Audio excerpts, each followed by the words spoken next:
Good morning. Today going to talk about EBIT EPS analysis. Financial Management Unit 10 ആണ് നമ്മൾ discuss ചെയ്യുന്നത് EBIT and EPS analysis. EBIT refers to company's earnings before interest and taxes. ഇൻട്രസ്റ്റും ടാക്സും കൊടുക്കുന്നതിന് മുമ്പുള്ള കമ്പനിയുടെ ഏണിങ്സിനെയാണ് EBIT എന്ന് പറയുന്നത്. EPS stands for earning per share. ഇൻട്രസ്റ്റും ടാക്സും കൊടുത്തതിന് ശേഷം ബാക്കിയുള്ള ഇക്വിറ്റി ഷെയർ ഹോൾഡേഴ്സിന് കിട്ടുന്ന പോർഷനെയാണ് ഏണിംഗ് പെർ ഷെയർ എന്ന് പറയുന്നത്. Company generate including fact of interest and obligations ഒക്കെ കൊടുത്തു കഴിഞ്ഞതിന് ശേഷം ഇനി EBIT EPS തമ്മിൽ അനലൈസ് ചെയ്യുമ്പോൾ മാക്സിമൈസ് EPS ആണ് വേണ്ടത്. ഗിവൺ ലെവൽ ഓഫ് EBITയിൽ മാക്സിമം ആണ് പ്രോഫിറ്റ് വേണ്ടത്. ഇനി നമ്മൾ എങ്ങനെയാണ് EBIT EPS ഒക്കെ കാൽക്കുലേറ്റ് ചെയ്യുന്നത്, അതിൻ്റെ വേരിയേഷൻ എന്താണെന്നുള്ളതാണ് ഈ പ്രോബ്ലത്തിൽ കൊടുത്തിട്ടുള്ളത്. A company capital structure consist of following: equity share 100 each 20 lakh, retained earnings 10 lakh, 9% preference shares 12 lakh, 7% debentures 8 lakh, total 50 lakh. അതായത് നമുക്ക് തന്നിട്ടുള്ള ഒരു ക്യാപിറ്റൽ സ്ട്രക്ചറാണ്. ഇക്വിറ്റി ഷെയർ ഉണ്ട്, റിട്ടേൺഡ് ഏർണിങ്സ് ഉണ്ട്, പ്രിഫറൻസ് ഷെയർ ഉണ്ട്, ഡിബഞ്ചർ ഉണ്ട്. ഇവർക്കൊക്കെ ഇക്വിറ്റി ഷെയറിനും പ്രിഫറൻസ് ഷെയറിനും ഡിബഞ്ചറിനൊക്കെ നമ്മൾ റിട്ടേൺ തിരിച്ചു കൊടുക്കണം. പിന്നെ ടോട്ടൽ വരുന്നത് 50 lakh ആണ്. Company earns 12% on its capital. അതിൽ കമ്പനിക്ക് കിട്ടുന്ന ഇൻകം അല്ലെങ്കിൽ EBIT എന്ന് പറയുന്നത്, ഏർണിങ്സ് എന്ന് പറയുന്നത് 12%. The income tax 50%. The company requires sum of 25 lakh to finance its expansion program following alternatives available. നമ്മൾ 25 ലക്ഷത്തിൻ്റെ ഒരു എക്സ്പാൻഷൻ പ്രോഗ്രാം നമ്മൾ ചെയ്യുന്നുണ്ട്. അപ്പോൾ ഓൾറെഡി 50 ലക്ഷത്തിൻ്റെ ക്യാപിറ്റൽ നമ്മുടെ കയ്യിലുണ്ട്. ഇനി ഒരു 25 lakh കൂടി നമ്മൾ എക്സ്ട്രാ റേസ് ചെയ്യുന്നുണ്ട്. അതിന് നമ്മൾ 3 ഓൾട്ടർനേറ്റീവ്സ് ആണ് വെക്കുന്നത്. ഒന്നെങ്കിൽ 20,000 equity shares at A premium of ₹25 per share. നമ്മൾ 20,000 ഇക്വിറ്റി ഷെയർ ഇഷ്യൂ ചെയ്യണം. അത് 25 പ്രീമിയത്തിനാണ് ഇഷ്യൂ ചെയ്യുന്നത്. അതായത് ഓൾറെഡി ഒരു ₹100 നമ്മുടെ ഇക്വിറ്റി ഷെയറിനുണ്ട്. അതിൻ്റെ കൂടെ ₹25 കൂടി കൂട്ടിയിട്ടാണ് നമ്മൾ ഇക്വിറ്റി ഷെയർ ഇഷ്യൂ ചെയ്യാൻ പോകുന്നത്. Preference share 10%. പ്രിഫറൻസ് ഷെയർ 25 ലക്ഷത്തിൻ്റെ പ്രിഫറൻസ് ഷെയർ അവർക്ക് കൊടുക്കുന്ന ഡിവിഡൻഡ് എന്ന് പറയുന്നത് 10% ആണ്.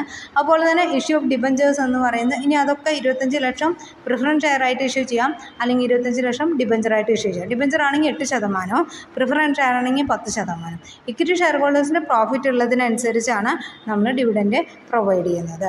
It is estimated that PE profit earning ratio in the case of equity preference share and debenture 21.4, 17 ആൻഡ് 15.7 ഉണ്ട് കേട്ടോ അവിടെ. Which of the 3 financing alternative would you recommended and buy? 3 alternatives ഉണ്ട്, 1, 2, 3. ആദ്യത്തേൽ ഇനി റേസ് ചെയ്യുന്നത് ഇക്വിറ്റി ഷെയർ മാത്രം. ഈ രണ്ടാമത്തേൽ ഇനി റേസ് ചെയ്യുന്നത് പ്രിഫറൻസ് ഷെയർ മാത്രം. മൂന്നാമത്തേൽ ഇനി റേസ് ചെയ്യുന്നത് ഡിബഞ്ചർ മാത്രം.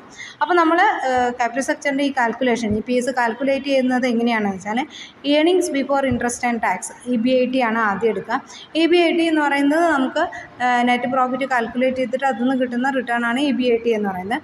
EBIT എന്ന് പറയുന്നത് 12% ആണ് റിട്ടേൺ എന്നുള്ളത് നമുക്ക് പ്രോബ്ലത്തിൽ മെൻഷൻ ചെയ്തിട്ടുണ്ട്. അപ്പോൾ ഓൾറെഡി 50 lakh നമുക്ക് നമ്മുടെ കയ്യിലുള്ള ക്യാപിറ്റലും 25 lakh എക്സ്ട്രയും നമ്മൾ എടുത്തു കഴിഞ്ഞാൽ നമുക്ക് ഏതാണ് പ്രോഫിറ്റബിൾ എന്നാണ് കാൽക്കുലേറ്റ് ചെയ്യുക. അപ്പോൾ 75 lakh ആവും. അതിൻ്റെ 12% EBIT വരിക. അപ്പോൾ 9 lakh 3 ഓൾട്ടർനേറ്റീവ്സിലും 9 lakh.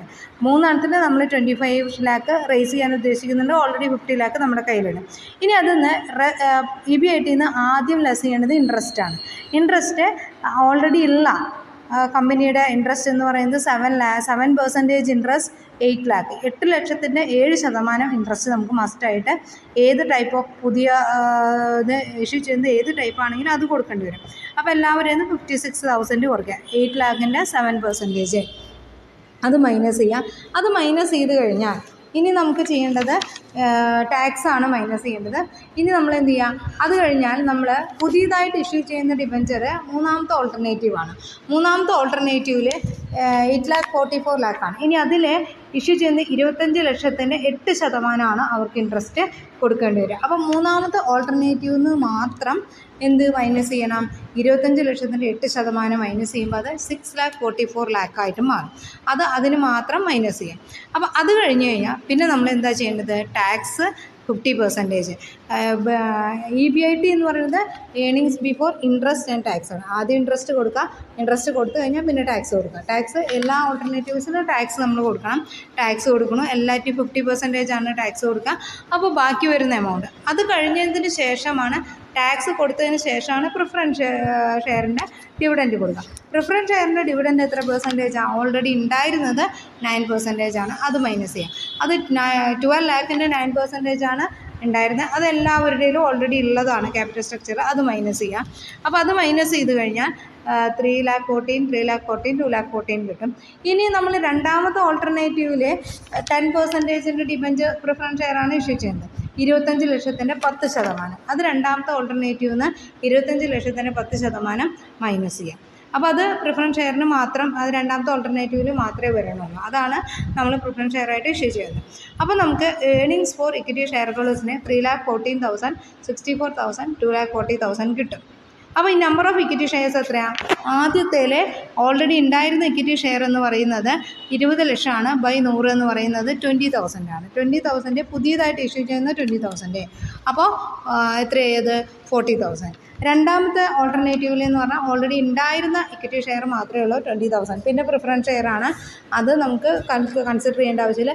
മൂന്നാമത്തെ ഓൾട്ടർനേറ്റീവിൽ ആദ്യം ഉണ്ടായിരുന്ന 20,000 മാത്രമാണ്, അത് എന്ത് ചെയ്യേണ്ട ആവശ്യമില്ല. മറ്റേത് ഡിബഞ്ചറാണ്, അത് നമുക്ക് നമ്പർ ഓഫ് ഷെയർ ഹോൾഡേഴ്സിൻ്റെ എണ്ണം കൂടില്ല. അപ്പോൾ ഇനി നമ്മൾ എന്ത് ചെയ്യുക? ഏർണിംഗ് പെർ ഷെയർ എന്ന് പറയുന്നത് earnings for equity share holders divided by number of equity shares. അപ്പോൾ divided by number of equity share plus B അല്ല, എ ഡിവൈഡഡ് ബൈ ബി ആണ്. അപ്പോൾ 3,14,000 divided by 40, 64,000 divided by 20, 2,40,000 divided by 20,000. അത് divide ചെയ്ത് കഴിഞ്ഞാൽ നമുക്ക് 7.8 ബൈ 3.2, 10.7 ചെറിയൊരു decimal point വ്യത്യാസങ്ങൾ വരുന്നുണ്ട് കേട്ടോ. പ്രോഫിറ്റ് ഏർണിംഗ് റേഷ്യോ അത് പ്രോബ്ലത്തിൽ മെൻഷൻ ചെയ്തതാണ്. 3 ഓൾട്ടർനേറ്റീവിന് 21.4, 17, 15.7. ഇത് 3 നമുക്ക് പ്രോബ്ലത്തിൽ തന്നിട്ടുള്ളതാണ്. മാർക്കറ്റ് പ്രൈസ് ഷെയർ കാൽക്കുലേറ്റ് ചെയ്യുന്നത് C ഇൻറ്റു ഡി. സി എന്ന് പറയുന്നതാണ് earning per share, into D ആണ്.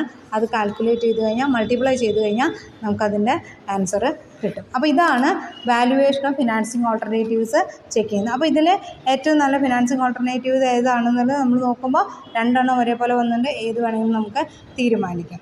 അതേപോലെ തന്നെയാണ് നെക്സ്റ്റ് പ്രോബ്ലം നമ്മൾ ചെയ്യുന്നത്. ഇതേപോലെ തന്നെയാണ് ചെയ്യുക. EBIT നിന്ന് ഇൻട്രസ്റ്റ് മൈനസ് ചെയ്യുന്നു. ഇൻട്രസ്റ്റ് മൈനസ് ചെയ്ത് കഴിഞ്ഞാൽ പിന്നെ ടാക്സ് മൈനസ് ചെയ്യുന്നു. ടാക്സ് കഴിഞ്ഞിട്ടാണ് പ്രിഫറൻസ് ഷെയർ നമ്മൾ മൈനസ് ചെയ്യേണ്ടത് കേട്ടോ. Okay, thank you.